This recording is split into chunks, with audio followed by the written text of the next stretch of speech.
Hi guys, my name is Georgina and today I will be doing my July wrap-up for HRCYED. If you don't know what HRCYED is, HRCYED stands for the hardest reading challenge you'll ever do. This is a challenge that has been created by Stephanie on the channel QWERTY. I'll link her channel down below so you can check out all of the rules and everything if you want to join. But yeah, I will be going through all of the books that I read in July for HRCYED. It wasn't that many, so this video is not going to be particularly long because I haven't had a very great reading month for July. I've been kind of in a sort of reading slump. I haven't really been wanting to read. I've also been on holiday, so that kind of messed with stuff. And yeah, anyways, I have not read that many books, so total of 4 books, which for me is about half of what I would generally read. Which, I mean, it's not bad, but whatever. Reading is reading. I'm happy that I even got to 4 books, considering my reading slump that I was in. So, and I got progress for the HRCYED. A little bit of progress is better than no progress at all. Okay, I will stop rambling and we'll actually get into which books I read, what I thought of them, and all of that. So, the first book that I read for the HRCYED was Beaches, Bungalows and Burglaries by Tonya Capes. Sorry, if you see me looking over that is where my laptop is set up, so I can actually get all the information. I apologise if you see me looking over that direction. Maybe if I put it over here, that might actually be better. Now I can... Hopefully that'll be less annoying for both of us. Yeah, the first book that I read was Beaches, Bungalows and Burglaries by Tonya Capes. I gave this book a 3 stars. It was a very basic book. It wasn't particularly many pages. I think it was under 200 pages or something like that. It was in fact under 200 pages. I have all the information on my screen. Don't know why I'm trying to guess this info. Anyways, it is a mystery book.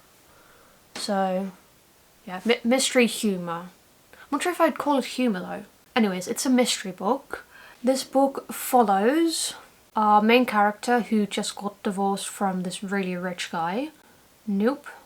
Hold on. It's been a while since I read this book. Give me a second. We follow our main character who was married to a rich guy. I can't quite remember if she divorced him or not. But that's not important. All of the assets got taken by the FBI. So she is broke, and the only thing that she has in her name is a camper van and a campground in Kentucky. So she takes a little camper and takes a road trip down to Kentucky to her what on the brochure looks like a very nice, very luxurious camping ground. So she's like, yeah, we'll just stay there for a while, sell it on, whatever. And then she arrives there and it's yeah, it is really run down. So she starts patching it up, intending on selling it, and she makes a lot of friends, and yeah, she really enjoys being there. But as it states, it's a mystery. A murder mystery, to be exact. I'm not spoiling anything. You happen upon the murder in like the first chapter, so you know. But yeah, murder mystery. She's trying to figure out who murdered this person and why. Our main character was slightly annoying, I'm not gonna lie to you, but I also feel like there was maybe a little bit of reasoning behind why she was annoying. It was definitely a quick, easy read. I read it in one singular day. There's also a little bit of romance in the book, not a lot, because this series is like 44 books long, which is insane, but I digress. This book does have romance in it, and I'm wanting to read the next couple of books because I'm quite intrigued to see what happens with the romance. Because, no, I won't actually say anything else. I'm intrigued to see what happens with the romance plot. I must also admit, I kind of guessed who the murderer was, but I also didn't. It was still a slight surprise when we figured out who they were. I would recommend Beaches, Bungalows and Burglaries by Tonya Capes if you like murder mystery. I enjoyed it.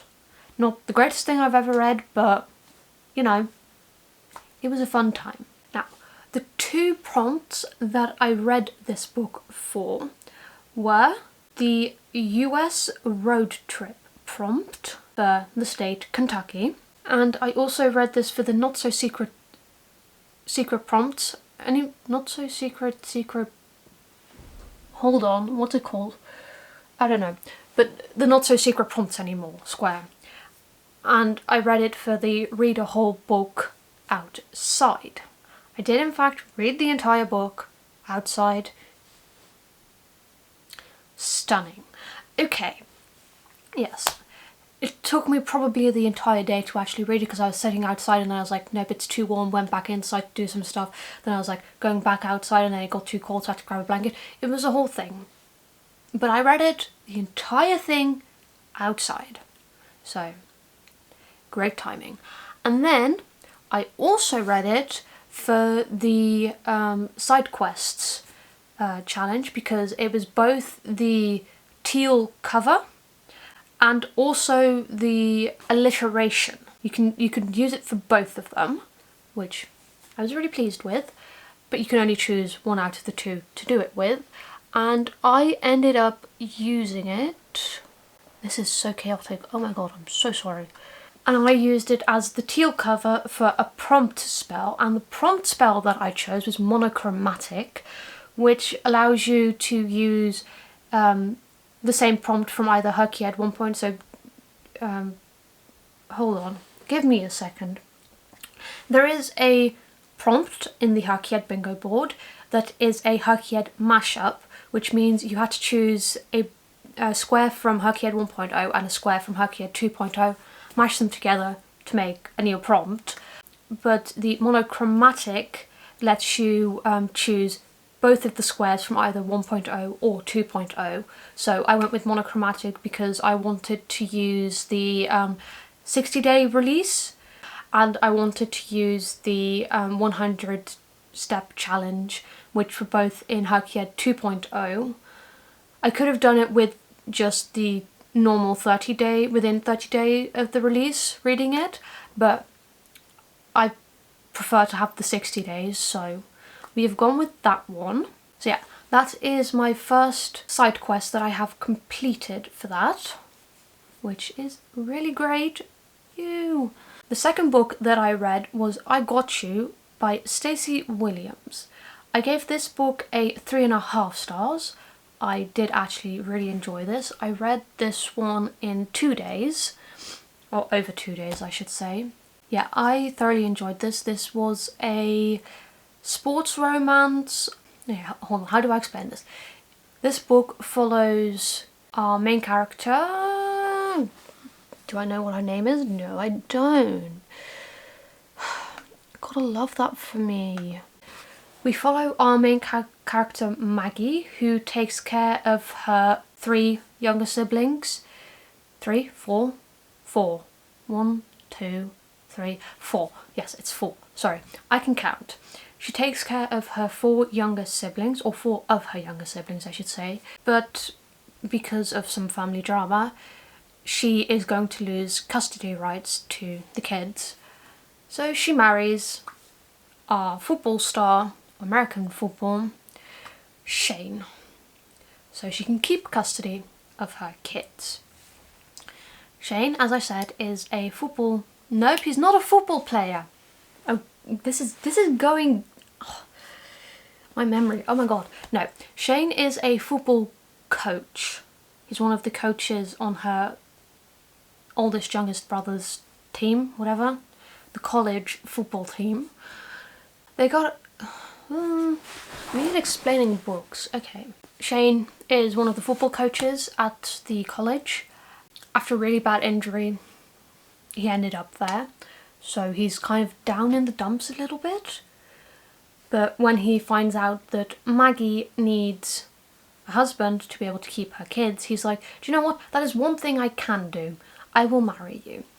It's a marriage of convenience kind of situation. And I believe they were, but eventually, obviously, they fall in love. Yada yada yada, blah blah blah. Great storytelling, George, great storytelling. I thought it was a really cute story, seeing them navigate this marriage together, navigate helping raise children, and also balancing your dreams and the necessary things that you have to do in life. I thought that was really, really good. I did have a couple of issues. I will not say one of them because that spoils kind of the ending of the book, so zipping that one. The prompts that I used this book for were the US road trip for California, I believe. Let me once again double check that info. I don't want to be giving you wrong info. Hold on. Sorry, not California, Colorado. I'm not even allowed to use California, so I don't know why I said California. No, I used it for Colorado, which means the US road trip prompt is now up 2 out of 5, which really good progress. And then I used it for the first square in the Shiritori one, for the letter. Well, this is the first one, so it doesn't really have a letter, but it ends with the letter U, so the next book I'm going to have to read for this square is a book that starts with the letter U. So, yay! Love that for me. And the next book I read, though, was The Unlikely Pilgrimage of Harold Fry. You can see where this is going, I'm pretty sure you can see where this is going. By Rachel Joyce. This book follows Harold Fry on his unlikely pilgrimage. As the freaking title states, that is what the book is about. I read this book in a couple of days, 2 days as well, and I gave it 3.5 stars. It started off okay, and then it just got really, really weird. Like, it got so weird. Harold Fry is a retired guy in his 70s, I think? 70s, 80s, something like that. And one morning he receives a letter from one of his old co-workers stating that she is in this nunnery because she has cancer and is going to die. So he decides to write a letter back and goes on a walk to post the letter. But then he gets to the post box and is like, no, I'll just walk to the next post box and post it there. He gets there and he's like, no, I think I'll walk to the next one and post it there. And he keeps on doing this, and one evening he just kind of calls up and goes, yeah, I'm walking all the way down from like the lowest point in England all the way up to basically Scotland, to where his old co-worker lives. And he basically goes, yes, I'm walking all the way from here to there. Tell this woman that I am walking and she has to stay alive until I get there. So he goes on this journey through England, meeting new people, living off the generosity of other people, yeah, and just exploring the world and people.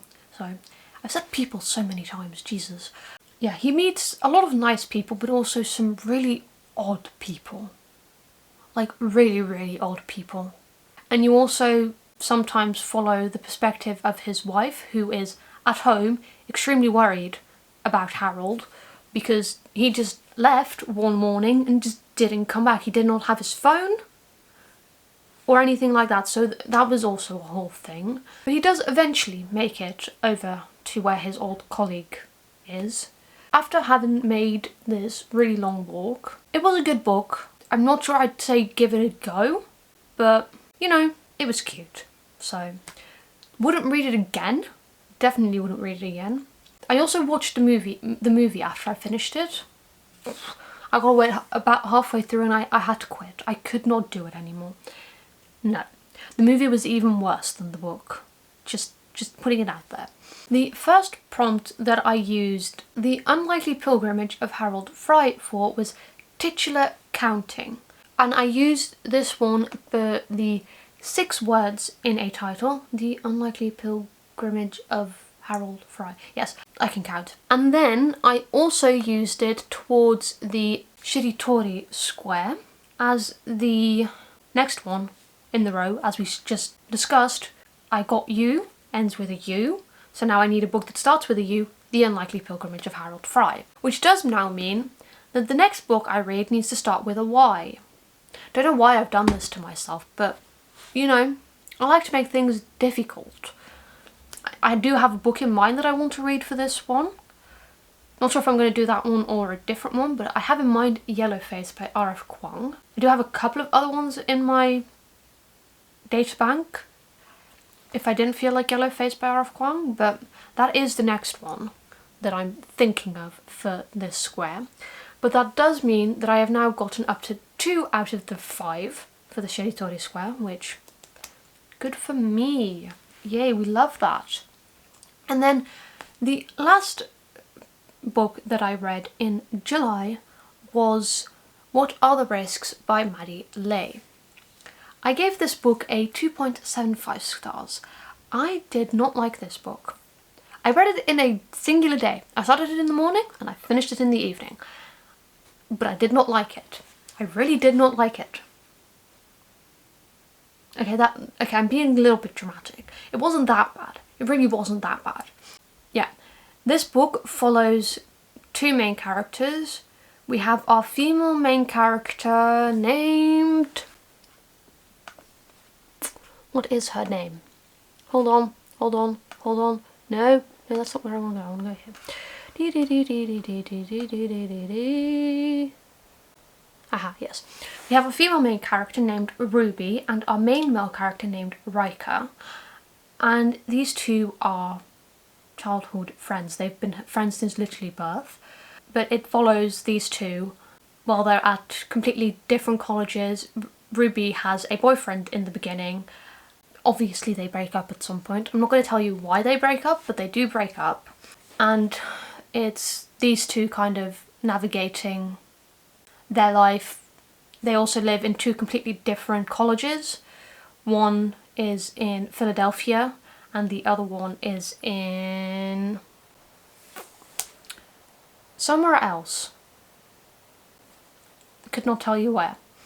Anyways, I'm doing such a bad job at explaining this.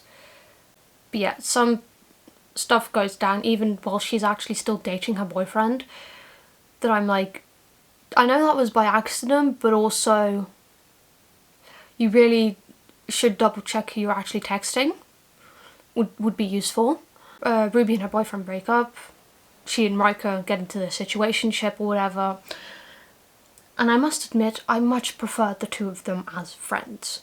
The miscommunication and just everything that was going on, I'm like, I feel like the author was just kind of doing this for dramatic purposes.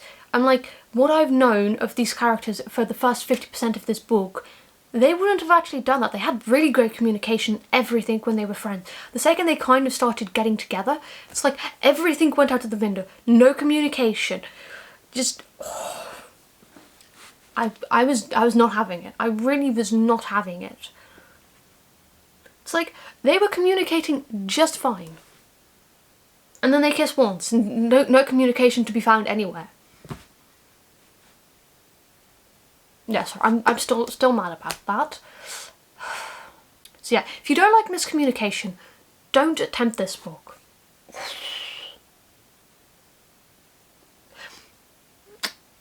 Yeah, I'm still getting mad about that. Anyways, if you don't mind miscommunication, you could give it a go, because it was a cute story up until the whole miscommunication situations. Ugh.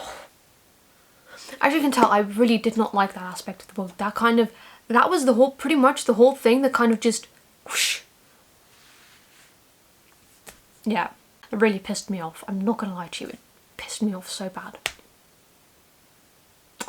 Anyways, I will stop being negative about the book and just tell you which prompts I used the book towards. I used it towards the US road trip square for Pennsylvania. Pennsylvania? Yes, Pennsylvania. Because it takes place in Philadelphia College, which is in Pennsylvania. It takes place, I would say, 70% of the time in Philadelphia, and then also takes place in wherever her college was, but I do feel like the majority of it was actually placed in Philadelphia, so I now have 3 out of the 5 prompts done for the US road trip, which I'm almost done with that square now. It's going great. And then I also used it for titular counting for the 4 words in a title. I'm now at 2 out of the 10 for that square. So I'm really pleased with the progress that I have made. It's not as much as I would have liked to do, or how much I'd set out in the beginning of the month to do, but you know, it is what it is. Plus I also only had 3 weeks, not 4, for July, because I started the challenge on the 7th of July, which is when officially HRCYED starts, instead of the 1st of July. But, you know, I'm quite pleased with 4 books in 3 weeks. So, you know, maybe August will be a better reading month. I hope so, but we'll see, we'll see. So yeah, that is everything that I read in July. I'm not too sure if I'm going to do like monthly updates for each month, or if I want to do like weekly updates. So I haven't quite figured out. I'm probably going to do monthly updates, but yeah, just keep an eye out. I will be posting the next video either in a week's time, but it will most likely be the first week of September. So if you want to like be notified when that video comes out, do make sure to hit the subscribe button so you will be notified. If you liked the video, also please consider giving this video a like. I would greatly appreciate that. But yeah, if you made it this far, thank you so much for watching, and I hope to see you in my next video. Goodbye!